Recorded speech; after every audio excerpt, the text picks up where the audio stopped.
নাগরাকাটায় BJP প্রতিনিধিদের ওপর হামলার প্রতিবাদে ইলামবাজারে বিক্ষোভ ও সমাবেশ। উত্তরবঙ্গের নাগরাকাটা এলাকায় বন্যা পরিস্থিতি পর্যবেক্ষণ করতে যায় বিজেপির একটি প্রতিনিধি দল এবং বিজেপি দলের ওপর হামলার প্রতিবাদে আজ বীরভূমের ইলামবাজার ব্লক সভাপতি সুখদেব বিশ্বাসের নেতৃত্বে বিক্ষোভ মিছিলের সমাবেশ দেখালেন বিজেপির কর্মীবৃন্দরা। এই বিক্ষোভের মূল কারণ উত্তরবঙ্গের নাগরাকাটা এলাকায় বন্যা পরিস্থিতি খতিয়ে দেখতে বিজেপির সাংসদ খগেন মুর্মু ও বিজেপির বিধায়ক শঙ্কর ঘোষ পৌঁছন। পরে সেখানে তাদের উপর হামলা করা হয় এমনই অভিযোগ করেন বিজেপির কর্মীরা, যার ফলে তারা গুরুতর আহত হয়। এর বিরুদ্ধে রাজ্য জুড়ে বিজেপির পক্ষ থেকে বিক্ষোভ কর্মসূচি পালন করা হচ্ছে। এই প্রসঙ্গে আজ বীরভূমের ইলামবাজারে পানাগড় বাস স্ট্যান্ডের সামনে ভারতীয় জনতা পার্টির একটি বিক্ষোভ সমাবেশ করা হয়। বিজেপির বর্ষীয় নেতা সুখদেব বিশ্বাসের নেতৃত্বে এই বিক্ষোভ কর্মসূচি অনুষ্ঠিত হয়, যেখানে বিপুল সংখ্যক বিজেপি কর্মী উপস্থিত ছিলেন। প্রথমে ইলামবাজারে লাইব্রেরি মাঠ থেকে একটি বিক্ষোভ মিছিল বের হয়, গোটা বাজার পরিক্রমা করে পানাগড় বাস স্ট্যান্ডে এসে বিক্ষোভ কর্মসূচি পালন করা হয়। এই বিক্ষোভ চলাকালীন বিজেপি কর্মীরা টিএমসি সরকার এবং প্রশাসনের বিরুদ্ধে স্লোগান তোলেন এবং বিজেপি প্রতিনিধিদের উপর আক্রমণকারীদের গ্রেপ্তারি এবং কঠোর শাস্তির দাবি জানান। বিজেপি জানিয়েছে যে বাংলায় আইন শৃঙ্খলা পরিস্থিতির এতটাই অবনতি হয়েছে যে জনপ্রতিনিধিরাও নিরাপদ নয়।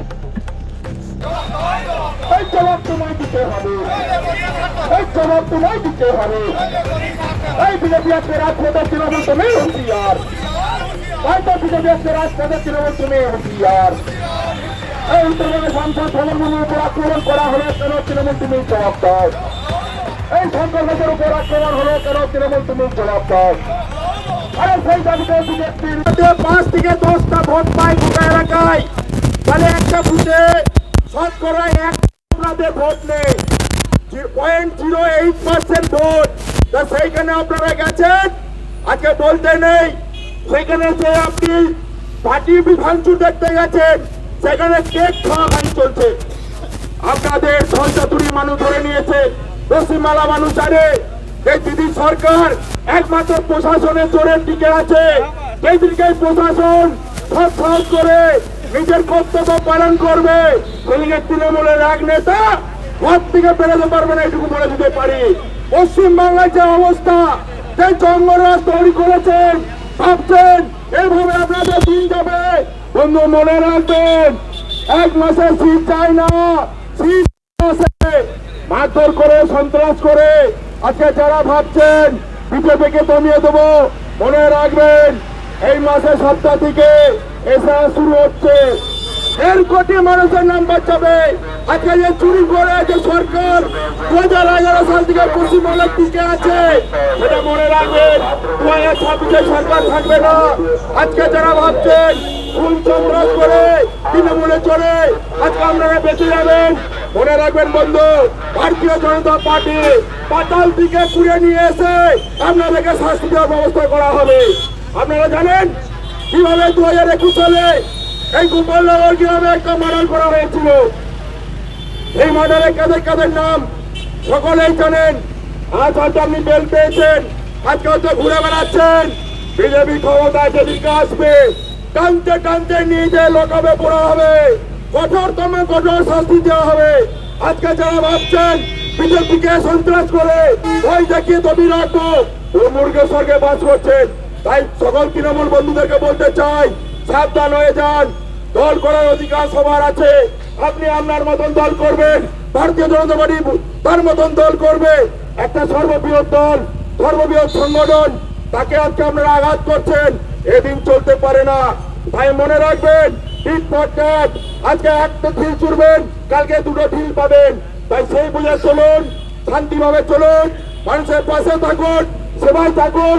আজকে উত্তরবঙ্গে যেভাবে বন্যা কবলিত এলাকা, এত মানুষের প্রাণ চলে গেল, আপনারা ওখানে রাজনীতি করতে গেছেন। সেই রাজনীতিতে আপনারা রুটি ছেড়ছেন। আপনারা পুষ্প বই দেখেছেন, সেই রাজ জঙ্গল রাজ আমাদের উত্তরবঙ্গে চলছে। আপনারা টিভিতে হয়তো দেখেছেন যে নদীতে জল ভেসে আসছে, তার উপরে কাঠ ভেসে আসছে। আর কি আজকে উত্তরবঙ্গে তৈরি করেছেন মমতা ব্যানার্জি, চোরের রাজ্য তৈরি করেছেন পশ্চিমবাংলাকে। এদিন বেশি চলতে পারে না।